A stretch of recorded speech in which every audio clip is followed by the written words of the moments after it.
ಅಹಮದಾಬಾದ್ನಲ್ಲಿ ಒಂದು ವಿಚಿತ್ರ ಮತ್ತು ಕಳ್ಳರಿಗೆ ಅತ್ಯಂತ ಅವಮಾನಕರವಾದ ಘಟನೆ ನಡೆದಿದೆ. ತಾನು ಕೆಲಸ ಮಾಡ್ತಿದ್ದ ಜ್ಯುವೆಲರಿ ಶಾಪ್ನಲ್ಲೇ ಸ್ಕೆಚ್ ಹಾಕಿ 1,60,00,000 ರೂಪಾಯಿ ಮೌಲ್ಯದ ಚಿನ್ನದ ಒಡವೆಗಳನ್ನ ಎಗರಿಸಿದ್ದ ಕಿರಾತಕಿ ಮಹಿಳೆಗೆ ಆಕೆಯ ಪ್ರಿಯಕರನೇ ಬಿಗ್ ಶಾಕ್ ಕೊಟ್ಟಿದ್ದಾನೆ. ಕೋಟಿ ಚಿನ್ನದ ಜೊತೆ ದೇಶ ಸುತ್ತಲೂ ಪ್ಲಾನ್ ಮಾಡಿದ್ದ ಆಕೆಗೆ ದೆಹಲಿಯ ಹೋಟೆಲ್ನಲ್ಲಿ ಘೋರ ದ್ರೋಹ ಆಗಿದೆ.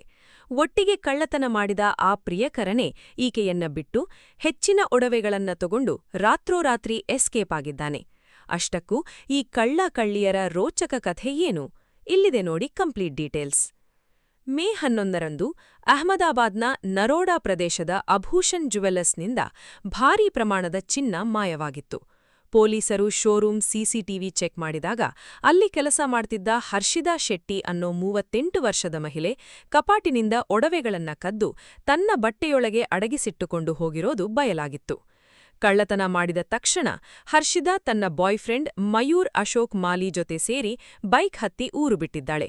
ಮೊದಲು ಉದಯಪುರ, ಆಮೇಲೆ ಜೈಪುರ, ಅಲ್ಲಿಂದ ದೆಹಲಿಗೆ ಹೋಗಿ ಹೈಫೈ ಹೋಟೆಲ್ಗಳಲ್ಲಿ ಇಬ್ಬರು ಮಜಾ ಮಾಡ್ತಿದ್ರು. ಆದ್ರೆ ದೆಹಲಿ ಹೋಟೆಲ್ನಲ್ಲಿ ಹರ್ಷಿದಾ ನಿದ್ದೆ ಮಾಡ್ತಿದ್ದಾಗ ಮಯೂರ್ ಅಸಲಿ ಆಟ ಆಡಿದ್ದಾನೆ. ಕೋಟಿ ಮೌಲ್ಯದ ಚಿನ್ನದ ಬ್ಯಾಗ್ ಎತ್ಕೊಂಡು ಆಕೆಗೆ ಕೈಕೊಟ್ಟು ಓಡಿಹೋಗಿದ್ದಾನೆ.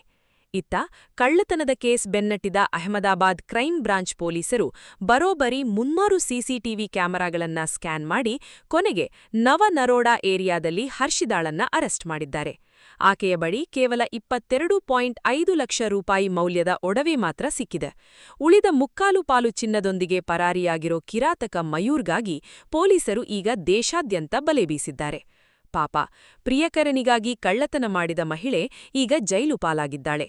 ಕಳ್ಳನಿಗೆ ಕಳ್ಳ ಕೈಕೊಟ್ಟ ಈ ರೋಚಕ ಘಟನೆಯ ಬಗ್ಗೆ ನಿಮಗೇನನ್ನಿಸುತ್ತೆ? ಕಮೆಂಟ್ ಮಾಡಿ. ಇಂತಹ ಇಂಟ್ರೆಸ್ಟಿಂಗ್ ಸುದ್ದಿಗಳಿಗಾಗಿ ನಮ್ಮ ಚಾನೆಲ್ ಸಬ್ಸ್ಕ್ರೈಬ್ ಮಾಡಿ. ಧನ್ಯವಾದಗಳು.